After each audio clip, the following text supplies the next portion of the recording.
You're insecure. 황동현의 시선 집중 인터뷰. 최근 대한신당이 신군부의 만행을 고발하는 이 보안사가 5.18 민주화운동과 관련해 진실을 은폐하려 했다라는 내용을 담은 관련 문서들을 연이어 공개하고 있는데요. 그 문서들에는 사진첩을 비롯해서 조직적으로 5.18의 진실을 알리려는 이 방송 콘텐츠 제작에도 방해를 했다라는 그런 내용도 담고 있다고 합니다. 구체적으로 한번 들어보겠습니다. 대한신당 최경환 의원 연결하겠습니다. 안녕하세요, 의원님. 네, 안녕하세요. 최경환 의원입니다. 네. 이 보안사 문건들이 지금 계속 공개되고 있는데 이 문건들 내용들을 보면은 이 정부가 특히 보안사에서 이 체계적으로 지속적으로 5.18의 진실을 좀 은폐하려 했다라는 그런 그 내용들이 담겨 있다면서요? 네, 그렇습니다. 5.18 당시만이 아니라 5.18 이후에도 계속적으로 보안사가 5.18의 진상규명 요구를 이렇게 5.18 진상규명 요구를 이렇게 막기 위해서 또 군부대에 대한 부정적 인식이 확산되는 구례에서 많은 왜곡 활동들을 했다는 것이 이번 자료를 통해서 드러나고 있습니다. 네. 구체적으로 좀 이야기를 해 주십시오. 어떤 문건들 담고 있는 내용은 무엇입니까? 이제 먼저 5.18 당시에서 보안사가 만든 광주 사태 분석 자료라는 게 보면요. 네. 그 당시 좀 시민들을 해산 위주로 작전을 했어야 하는데 초기에 강경 진압을 유도하면서 일이 그르쳐졌다. 뭐 이런 스스로 강경 진압을 인정하는 내용도 나오고요. 그 편의 공작들하고 있지 않습니까? 군인들이 민간인복을 입고 시민 속으로 들어가서 위험 비열을 유포하거나 강경 선동을 하는 작전 부대인데요. 편의 공작대가 투입됐다는 사실이 구체적으로 명시되어 있고요. 심지어 화염 방사기가 30대 사용되었다. 이런 이야기. 사진을 저도 봤는데 화염 방사기를 메고 있는 군인들이 직접 찍혀 있던데요. 네, 사진에도 나오고 있습니다. 그리고 유사시에는 헬기 등 항공 자원을 기동 타격도로 사용해야 된다. 이런 그래서 헬기 사격 의혹이 많이 증폭되지 않습니까? 그런데 무장 헬기를 해남 현지에 급파했다. 이런 내용도 있습니다. 그리고 31사단장 명의로 폭도들이 선제 공격 시에는 무차별 사격하라 이런 지시 내용도 확인돼 있는 내용들이 있습니다. 네. 이야기만 들어도 결국은 광주 시민들을 국민으로 이해하는 게 아니고 이 살상의 대상 그다음에 진압의 대상으로만 이해하고 있었다는 모습들이 그대로 드러나네요. 네, 군 작전은 그대로 진행했다고 할 수 있습니다. 네. 그리고요, 그 의원님 이후에 이 5.18에 대한 진실을 알리기 위한 여러 가지 또 방송 콘텐츠 제작도 있었는데 이런 부분들에 대해서 조직적으로 좀 은폐 또 방해하려는 그런 시도들도 이제 이런 문건 속에 지금 담겨 있다면서요. 그 이야기도 좀 해주세요. 네, 이 5.18을 국민들로부터 차단하려고 했던 증거인데요. 드라마나 영화 제작 등 그 콘텐츠 제작 생산을 방해하기 위한 그 조직적인 공작을 펼친 사실도 드러났습니다. 예를 들면 MBC TV에서 했던 사공화국 아주 인기 있는 프로그램이었는데요. TV 프로그램이었는데 그리고 SBS의 코리아 게이트라는 이런 드라마에서 당시 계엄군의 진압 장면들을 순화해야 한다. 그래서 그 드라마들이 만들어지면 군에 대한 불신감을 주고 5.18 진상규명 요구가 올라올 수 있다. 그리고 우려의 여론을 전달하면서 그런 내용을 적고 있고요. 5.18을 다룬 첫 번째 영화라고 할 수 있는데 꽃잎이라는 영화가 있습니다. 장선우 감독. 이 영화를 당시 김대중 당시 후보가 이 영화를 득표 전략으로 활용하려고 한다. 돈을 주고 그 영화를 지원하고 표를 대량 구입하려고 한다. 이런 내용들이 있는데 제가 직접 그 부분은 확인을 미라신 코리아라고 제작사에 확인을 해봤는데 전혀 돈을 받거나 표를 이런 적이 없었다. 표를 대량 구입하려고 하는 의도도 없었고 그런 시도도 없었다 이렇게 확인했는데 그런 내용도 들어있습니다. 결국은 5.18 당시 그리고 그 이후에까지도 끊임없이 이 상황들을 은폐 조작하려는데 이 보안사가 관여했다는 이야기 아니겠습니까?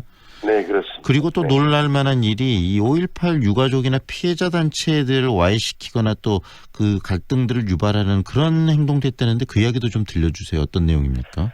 끊임없이 보안사는 관계기관들을 통해서 5.18 유가족 단체, 제야 인사의 동향을 파악하고 있었고요. 특히 5.18 관련 단체에 대한 방해 와해 공작을 벌이는데요. 그래서 진상 요구 이런 것을 활동을 축소 폄훼하는 시도를 계속합니다. 예를 들면은 문제단체 대정부 투쟁 약화 자원의 공작활동 전개 이런 문건이 있어요. 그게 네. 보면 89년 7월 만들어진 5.18 행불자로 인정된 가족회 모임이 있는데 이 모임을 직접적으로 무력화하고 와해를 시도하는 활동 상황들이 그대로 적시되어 있습니다. 네.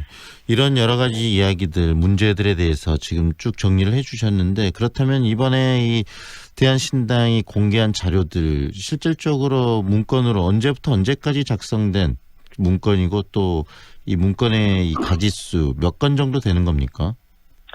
그러니까 80년부터 2000년대까지 제시되는데요. 이제 문민정부 또 국민의 정부, 김영삼, 김대중 정부 들어와서도 보안사는 계속 5.18 관련해서 동향 파악들을 하고 있었던 것 같습니다.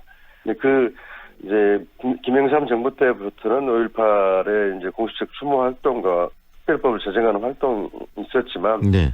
그 공작 차원이라기보다도 동향을 분석하는 일은 계속 있었는데 문제는 그 이전 정부에서 했던 여러 가지 공작들 네. 이런 것들이 문제가 되는 거고요. 사진은 한 1,700점 정도, 네. 문건은 한 2,300점 정도. 근데 아직도 사진책 같은 경우는 13권이 공개됐는데 지금 4권, 1권부터 4권까지는 네. 행방이 묘연하고 그것도 앞으로 구성될 진상조사위원회에서 그 행방을 좀 사진책부터 추가로 찾아야 할 이제 부분이 네네. 남아 있습니다. 네. 네. 특히 1권부터 4권까지 행방이 묘연하다는 이야기를 하셨는데 지금 행방이 묘연한 이 사진첩 속에 이 그날 그 발포 책임자의 문제랄지 그다음에 헬기 사격이랄지 이런 진실을 풀어줄 수 있는 단초들이 있을 수 있는데 지금 찾을 수 없는 게 참 안타까운 상황 아니겠습니까? 네, 그렇습니다. 네. 이렇게 당에서 그 대한신당에서 직접 당 차원에서 이 보안사의 문건 공개를 직접 나서게 된 특별한 이유가 있으십니까? 저희들은 이제 광주 의원들이 많이 있습니다. 대한신당에는요. 그래서 여러 가지 5.18 진상규명 특별법도 제정했고 망언 의원들 제명 문제도 고소를 해서 대응하고 있고 또 전두환 재산 몰수법이랄지 가짜 뉴스 차단법이랄지 여러 가지를 하고 있는데 네. 해결이 잘 안 돼요. 그래서 특히 진상조사위원회가 이제 출범을 곧 하게 되는데 진상조사위원회 출범을 앞두고 진상규명의 필요성을 국민적으로 좀 환기시킬 필요가 있다 해서 지난 국정감사에서 각 지원원을 포함해서 우리 의원들이 정부에 요구를 해서 국가기록원을 통해서 이렇게 공개를 하게 된 것입니다. 네, 진상규명조사위원회 말씀도 좀 하셨는데 내년이 40주년입니다. 그리고 이 진상규명조사위원회 출범을 시키기 위해서 좀 오래전부터 활동을 해봤는데 이제서 지금 출범이 된다라고 해서 참 안타까운 생각이 드는데 언제쯤 네네. 출범하게 되는 거죠? 실질적으로? 네, 법이 제정되고 통과된 지 한 2년이 다 됐는데요. 이제 이번에 다시 자유한국당이 추천을 다시 했습니다. 두 사람을. 네. 지금 청와대에서 최종 인사 검증을 하고 있다고 이야기를 듣고 있고요. 빠르면 이번 주 다음 주에는 조사위원 추천이 검증이 끝나고 발표가 있을 것 같습니다. 그러면 진상조사위원회는 구성이 되는 거고요. 출범을 네. 하게 되는 거고. 그렇지만 활동은 좀 3, 4개월 기다려야 될 것 같습니다. 왜냐하면 직원들을 조사관들을 채용해야 되거든요. 네. 직원위원들이나 이런 부분들이 있어서 출범 준비 관계로 한 3, 4개월 기다리면 내년 봄부터는 즉 5.18 40주년 이전에는 네. 본격적인 조사 활동이 진행될 수 있으리라고 생각하고 있습니다. 네. 네. 지금 5.18 진상규명조사위원회가 출범하게 되면 제일 먼저 해야 될 일은 어떤 거라고 보세요? 저는 이제 그동안 많은 이제 확인된 진상 5.18 진실들이 있습니다. 이런 부분을 정리하고 가장 중요한 것은 이제 이 5.18 민간 우리 시민들을 학살한 사건의 최초 발포, 집단 발포 책임자를 규명하는 문제. 네. 이게 누가 했다는 것은 그 당시 다 예측하고 있는데 사실관계를 확정하는 문제 이런 게 있고요. 네. 그리고 여러 가지 의혹이 되는 부분들이 많이 있습니다. 안매장 의혹들 있지 않습니까? 네. 성폭행 의혹들. 그리고 이번에 밝혀지고 있습니다마는 무장 헬기 동원 문제. 무장 헬기는 존재했다는 게 확인됐는데 사격을 했느냐 시민들한테. 네. 이런 것들이 확인돼야 될 것 같고요. 무엇보다도 그 이후에 왜곡 폄훼했던 의도와 세력이 누구였는가, 왜곡 과정이 어떻게 진행됐는가, 이것도 추가로 밝혀져야 될 거라고 생각하고 있습니다. 네. 방금 말씀하신 것처럼 굉장히 중요한 부분들 좀 꼭 밝혀야 될 부분들을 지적해 주셨는데 우리 의원님께서 이 5.18의 문제에 대해서 끊임없이 관심을 갖고 또 이 상황까지 만들어 오셨습니다. 이 의원님께서 생각하는 5.18 이제는 이 제대로 이것이 좀 정리되고 종결되기 위해서 우리 사회가 꼭 좀 해야 될 부분들, 방금 진상 규명도 그중에 하나가 되지 않을까라는 생각이 드는데 그 부분도 좀 이야기해 주세요. 5.18을 제대로 우리가 자리매김해 놓기 위해서 꼭 해야 될 부분들은 어떤 걸까요? 예, 5.18 광주 민주화운동은 우리나라 민주화운동의 금자탑이고 많은 시민들의 희생 속에 이루어진 거고, 그리고 이건 국민적 합의로 법이 돼서 법이 만들어지고 기념하고 있는 것입니다. 더 이상 다른 그런 왜곡이나 폄훼가 없이 그런 진실이 밝혀짐으로써 왜곡과 폄훼가 없어지는 사회가 돼야 되고요. 그러기 위해서 진상규명이 반드시 필요하고, 그걸 통해서 더 이상 국민 분열을 막고 국민 통합을 이룰 수 있는, 그래서 우리 광주 5.18만이 아니라 전 국민의 5.18이 되도록 이번에 진상규명 활동이 꼭 성공을 해야겠다, 이렇게 생각하고 있습니다. 방금 말씀하신 게 광주만의 바람이 아니고 전 국민들의 바람이 아닐까라는 생각이 듭니다. 오늘 말씀은 네, 여기까지 듣겠습니다. 고맙습니다, 의원님. 네, 감사합니다. 지금까지 대한신당 최경환 의원과 함께했습니다. 밤사이 중국발 스모그가 유입돼